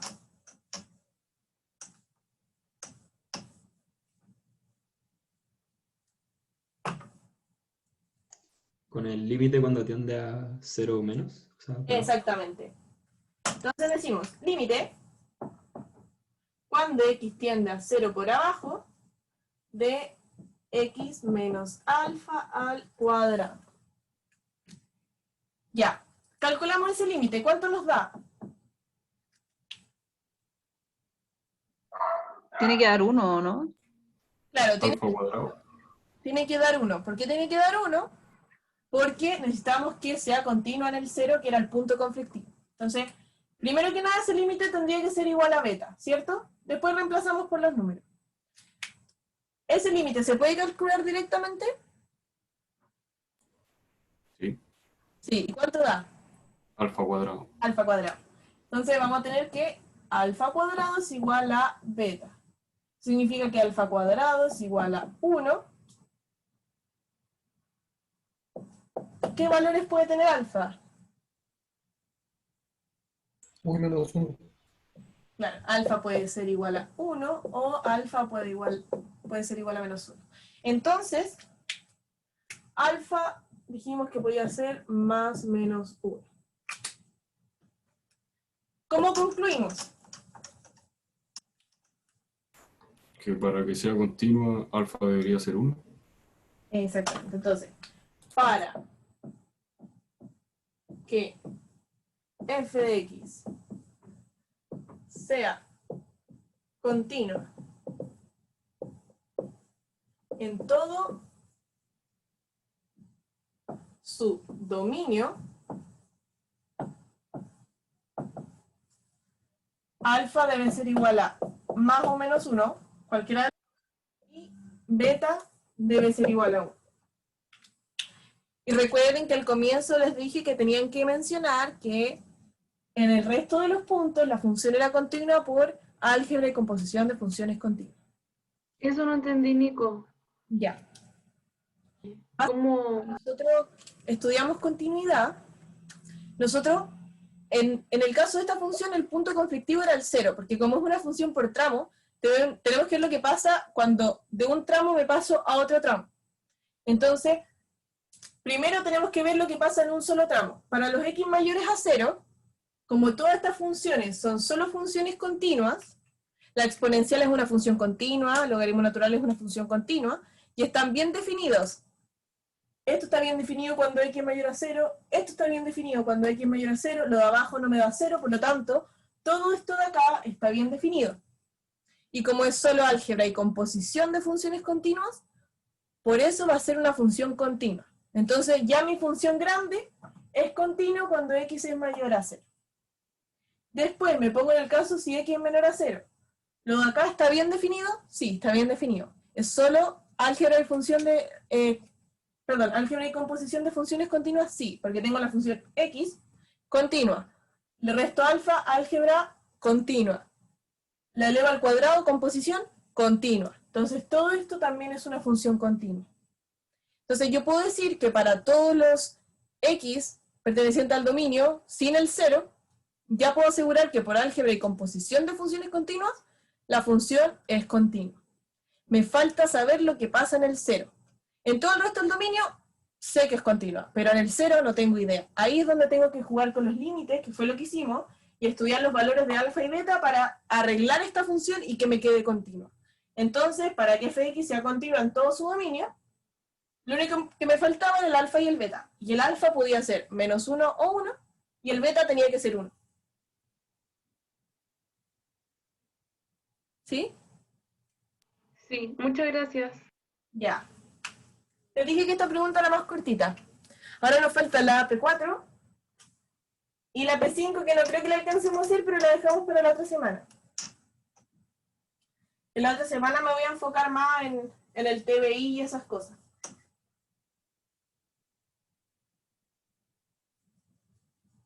Esta semana me importaba más que entendieran bien continuidad y la parte de sucesiones y subsucesiones. Que eso a veces es un poquito enredado.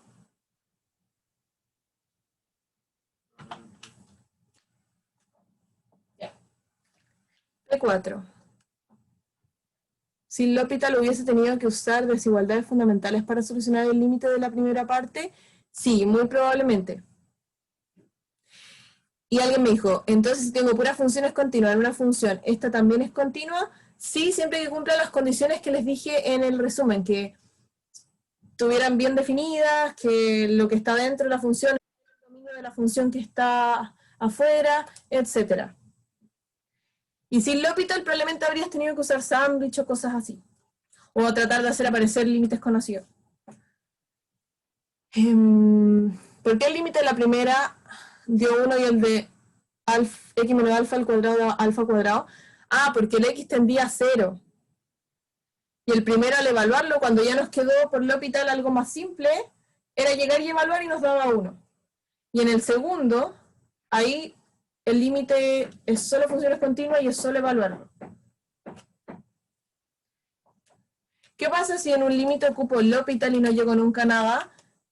Eso no necesariamente es que es divergente. Hay casos donde L'Hopital no apaña mucho, pero es muy raro que les pongan casos así. Pero sí, puede pasar que con L'Hopital no llegues, pero de otro método sí llegues. L'Hopital es como una herramienta, pero a veces no funciona. Ya. Vamos con la P4. Esta es una función diferente. Vamos a tener un número natural y f una función definida por, voy a escribirla, f de x es igual a x a la n por el seno, 1 partido en x, sí, estoy bien, cuando x es distinto de 0, y 0 cuando x es igual a 0. Y tengo tres partes. Tenemos que ver que f es continuo en 0, depende del valor de n, ahí tenemos que ver para qué n. Ver cuándo es derivable en 0, y ver cuándo la derivada es continua. Esas son las tres cosas que tenemos que estudiar de esta función. ¿Ya? Le metí un poquito de derivadas, ¿por qué? Porque necesito que refresquen la memoria Porque el profe les va a volver a enseñar derivadas, pero no tan profundizado como el semestre pasado, va a asumir que ustedes saben más o menos derivar. Entonces necesitamos soltar la manita otra vez, ¿ya? Entonces, voy a dejar de compartir. Tenemos que ver, voy a escribirlo para que no se nos olvide. Continuidad de f derivable, para que no se me olvide ya, f' continua. Esas son las partes respectivamente. Vamos con la primera. Tenemos que ver para qué n f es continua. Ya, ¿para qué n f es continua? Pero vemos. Si n es igual a 0, la función nos quedaría.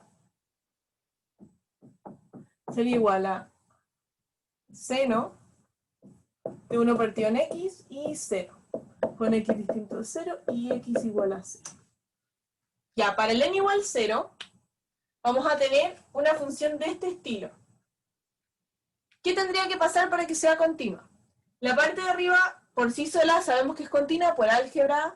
En este caso, composición más que nada de funciones continuas, porque tengo una función adentro y una función afuera. ¿Sí? Luego de eso, tenemos que ver qué pasa en el 0. Entonces vamos a ocupar de nuevo nuestros límites. Tenemos que ver que el límite, cuando x tiende a 0, del seno de 1 partido en x, nos dé 0. Si pasa eso, es continua. Si no pasa eso, no es continua. Entonces, si nosotros vemos ese límite, ¿qué pasa? Ese límite, ¿existe o no existe?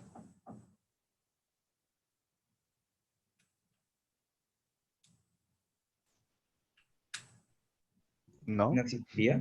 No existe. ¿Por qué no existe? Porque lo de adentro se va a infinito. Y como lo de adentro se va a infinito, y el seno es una función que está oscilando, no va a existir el límite porque constantemente voy a estar oscilando. ¿Se entiende?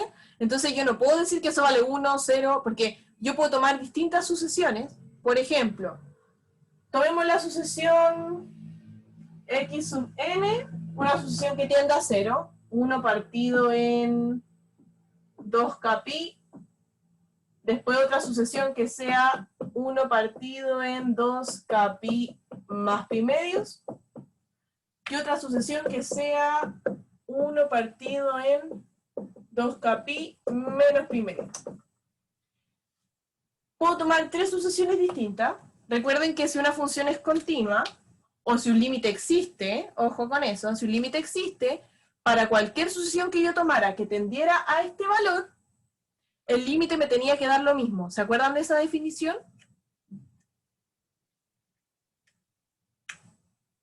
¿Se acuerdan o no se acuerdan? Sí, ¿cierto?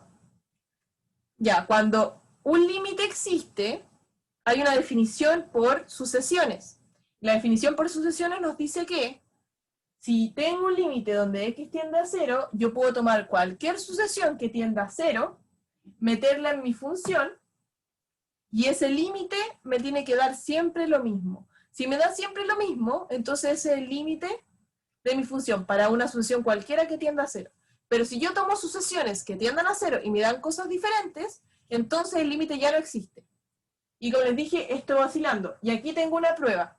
Si yo tomo la sucesión 1 partido en 2k pi, esto de acá me quedaría el límite, cuando n tiende a infinito en este caso, porque metí una sucesión, del seno de 2k pi. Y eso es, porque es 1 partido en eso, o sea, esto pasa para arriba. ¿Cuánto me da eso?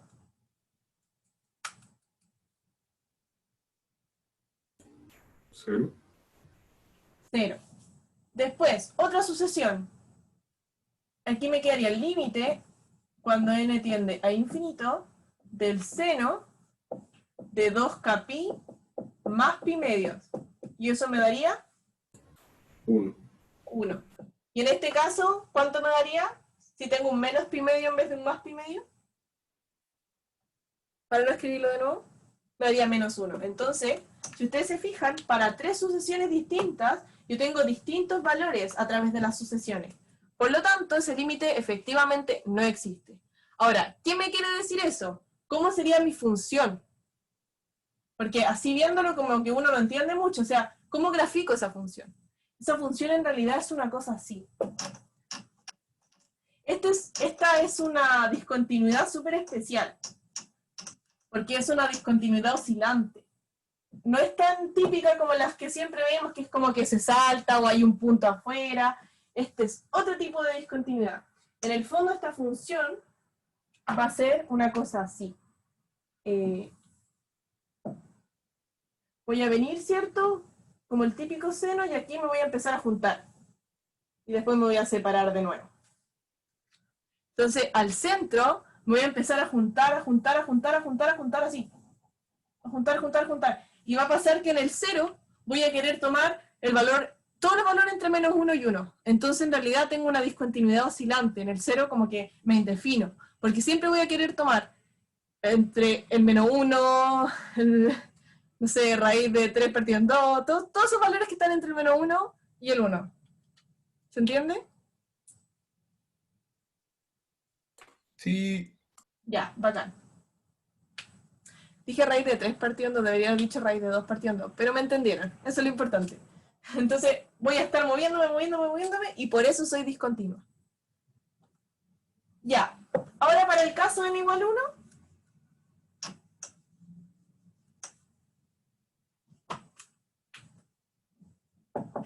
si n es igual a 1, mi f de x va a ser de la forma x por el seno de 1 partido en x con x distinto de 0 y 0 cuando x es igual a 0.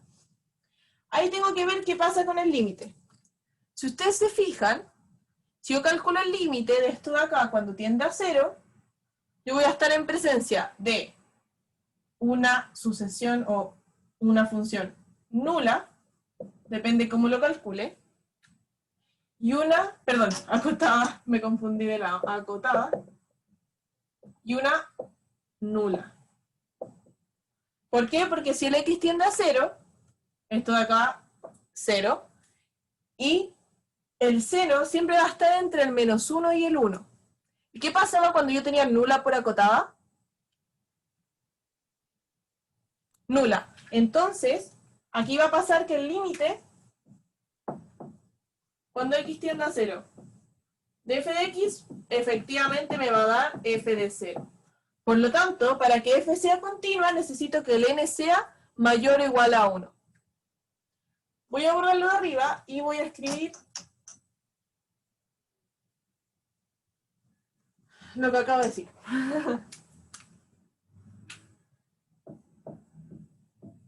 Para que f de x sea continua, n debe ser mayor o igual a 1. Porque si yo esto lo elevo a 2, esta va a seguir siendo nula y esta no va a cambiar en nada. Si lo elevo a 3, sigue siendo nula, esta no cambia en nada, así que solo necesito que el n sea mayor o igual a 1. Ahora, se tiene que mostrar por inducción o ya estamos listos. No, ya estamos listos, porque pueden decir que esta siempre va a seguir siendo nula. O sea, si yo la sigo elevando, va a seguir dándome una sucesión nula, o una función nula, dependiendo si lo demuestras por sucesiones o por funciones. Depende cómo calcules este límite. Si lo calculas tal cual con límite de funciones, dices, esta parte va a seguir siendo una función nula. Y esta de aquí no le hago nada, así que sigue siendo acotada. Nula por acotada siempre me da nula. Ya. Ahora, antes de seguir con la parte B, quería mostrarles algo porque voy a mostrarles dos grafiquitos. El caso cuando n es igual a 1 y el caso cuando n es igual a 2. Esto de acá lo que hace es amortiguar como la función. Porque si ustedes se fijan, la anterior oscilaba nomás en torno al 0, ¿cierto? Y nada la paraba, nada la frenaba. Pero cuando yo tomo un n igual a 2 o un n igual a 1, va a pasar que esto de acá va a amortiguar esa oscilación. Entonces,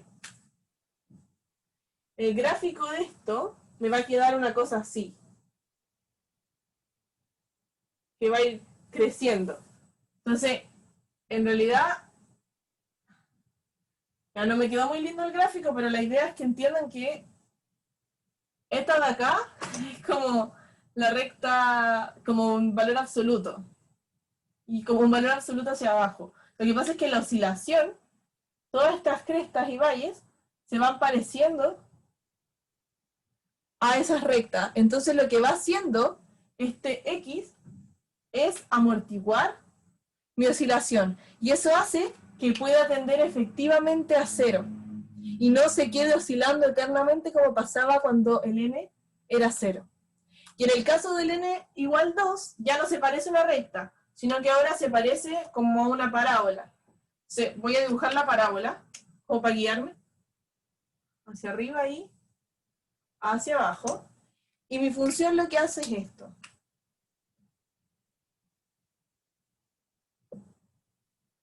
Y así también amortigua la oscilación. Es bonito. Bueno, ustedes no tenían por qué saberlo, pero eso es lo que ocurre. Y por eso empiezo a ser continua con el n igual 1. Ya, sigamos con la parte B, antes que se nos acabe el tiempo. Eso es lo lindo, ahora es cuando todos dicen, oh, así como impactados con esto. Ya, voy a borrar.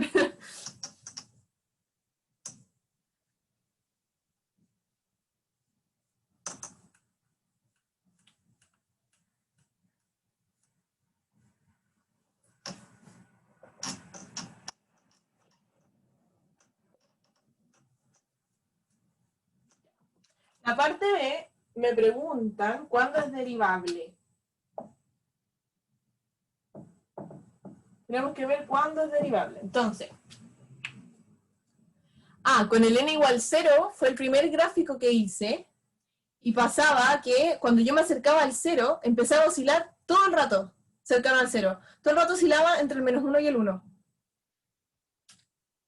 Entonces, ¿por qué? Porque vimos que el límite cuando el n valía 0 no existía. Entonces todo el rato yo estaba moviéndome entre el -1 y el 1. Y eso se llama una discontinuidad oscilante. Pero después, cuando aquí teníamos el n igual a 1, se transformaba en una función de x por seno de 1 partido en x. ¿Y qué hacía ese x? Transformaba ese límite ahora en una nula por acotada. Entonces ahora el límite existía y me daba 0. Entonces, ¿qué hace este x de acá? Cuando el n es mayor a 0, me empieza a amortiguar esa oscilación. Y ahí logró hacer que mi función fuera continua, porque ahora sí tendía a 0. ¿Por qué? Porque achiqué esa oscilación. La logré amortiguar y se parecía como a unas rectas cuando el n valía 1, cuando el n valía 2 se parecía como a las parábolas, y bueno, así sucesivamente. Ya, veamos cuándo es derivable. Primera cosa, la función de arriba, ¿es derivable con x distinto de 0?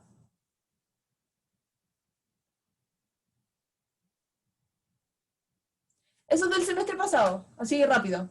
¿Ustedes la ven? ¿La pueden derivar? Sí. Sí. Entonces, el punto que a mí me molesta es el 0. Siempre que tenían funciones de este estilo, yo les dije que tenían que ser, bueno, los que estaban conmigo y los que no, probablemente sus auxiliares también les dijeron, lo que tienen que hacer siempre es definición. Cada vez que habían cosas así, derivaba por definición. Entonces, ¿cuál era la definición? El límite cuando h tendía a 0 de f de x más h menos f de x partido en h, ¿cierto? Esa es la definición. Pero nosotros solo la tenemos que hacer en el punto 0, porque en el resto sabemos que es derivable. Entonces, en el fondo la vamos a estudiar cuando x es igual a 0. 0, 0. Y si pasa eso, esto de acá sabemos que es 0. Y nos queda el límite cuando h tiende a 0 de f de 0 más h. 0 más h, en el fondo me queda solamente h a la n por el seno de 1 partido en h partido en h. Ya. ¿Eso de ahí qué es? Justamente el límite cuando h tiende a 0 de h a la n menos 1 por el seno de 1 partido en h.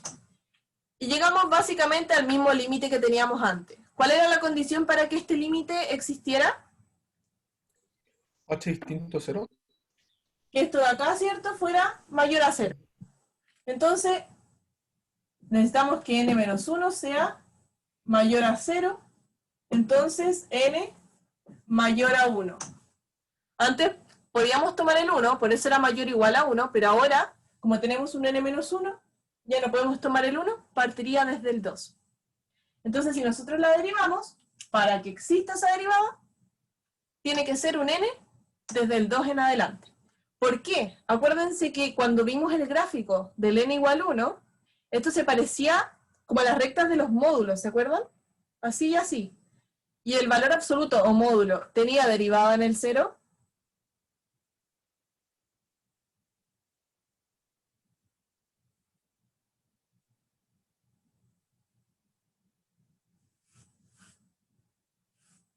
Respóndanme eso, ¿el valor absoluto tenía derivada en el 0? No. Entonces, hace sentido esto de acá. Por eso parte desde el 2. Ahora, alguien me preguntó, ¿por qué no es mayor o igual? Porque en el otro necesitamos que aquí partiera desde el 1. Pero ahora tenemos un n menos 1. En el fondo siempre necesitamos que lo de acá sea mayor a 0. Antes teníamos un n solito, entonces solo necesitábamos n mayor a 0, que es lo mismo que decir n mayor o igual a 1. Pero aquí necesitamos que esto sea mayor a 0, es decir, n mayor a 1. Ya no es un mayor o igual, ahora es un mayor estricto, o n mayor o igual a 2. Son dos formas de escribir lo mismo. Ya. Vamos con la última parte, para que la derivada sea continua.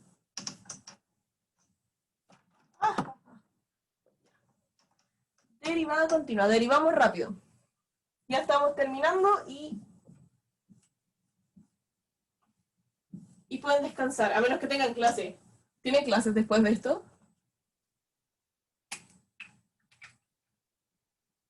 Ya, algunos no, algunos sí.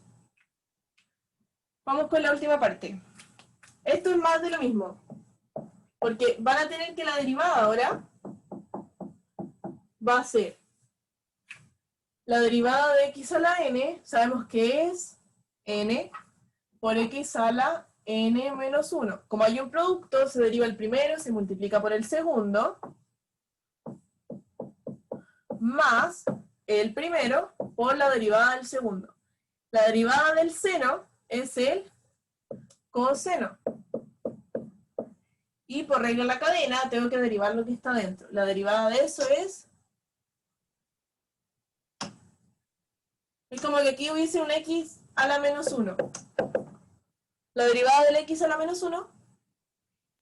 Menos x a la menos 2. Exacto. Menos x a la menos 2.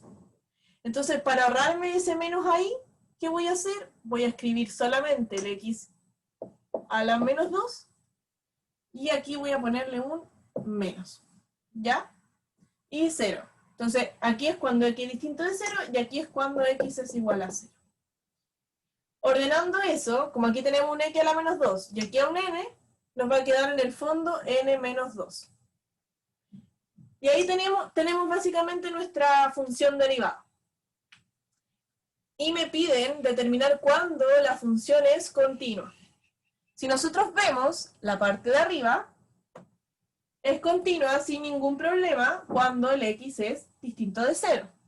¿Por qué? Porque es solamente álgebra y composición de funciones continuas, ¿sí?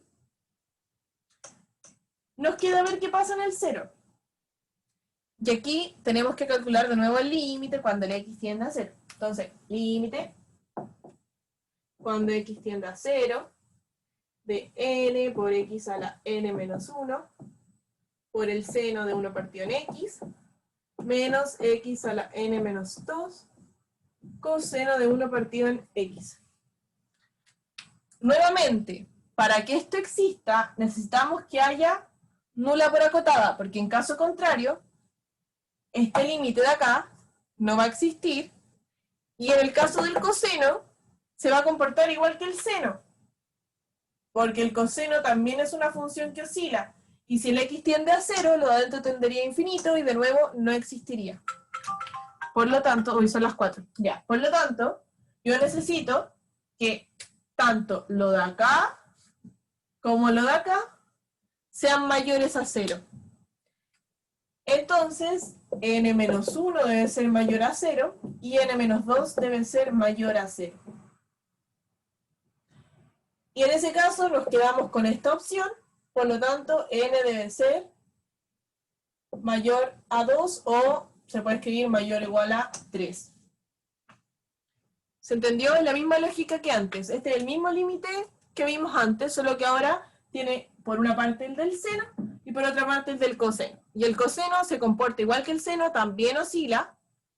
Por lo tanto, también necesito que lo de acá me dé una sucesión nula, para que así ambas me den nulas y me quede una función continua. ¿Sí? Por eso el n debe ser mayor o igual a 3. Ah, ¿por qué la restricción de los n? Porque la pregunta nos pedía justamente eso. Voy a volver a compartir pantalla rápido para que vean la pregunta por última vez. Nos pedían determinar para qué valores de n se cumple que f es continua, f es derivable y f' es continua en 0. Y eso fue justamente lo que hicimos. Voy a dejar de compartir. Y, la última línea, ya. Había que calcular de nuevo este límite, y para que fuera continua nos tenía que dar f de 0, ¿ya? Y para que nos diera f de 0, significa que este límite nos tenía que dar 0. Como estas funciones son funciones que oscilan, ¿cierto?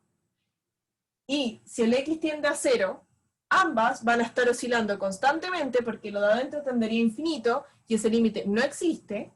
Yo necesito que lo de acá sea una función nula, ¿ya? Lo que lo está multiplicando. Entonces, como necesito que sea nula, necesito que los exponentes sean mayores a 0.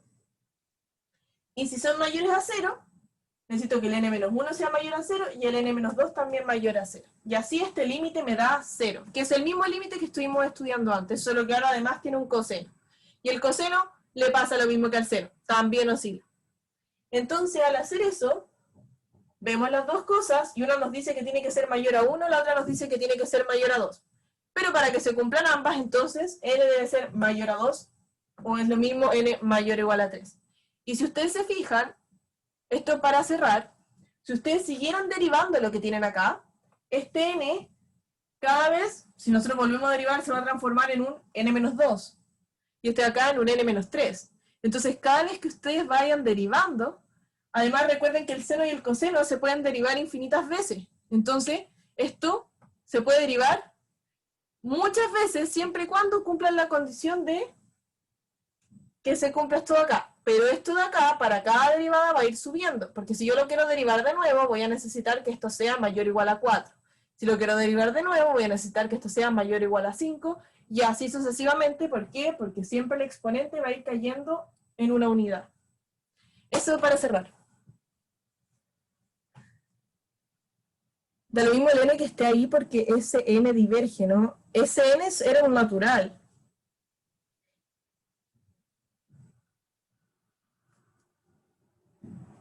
Ya. No sé qué más. ¿Alguien tiene alguna pregunta de esto último? Yo sé que esto último lo vimos un poquitito más rápido por temas de tiempo, pero va a estar en la pauta.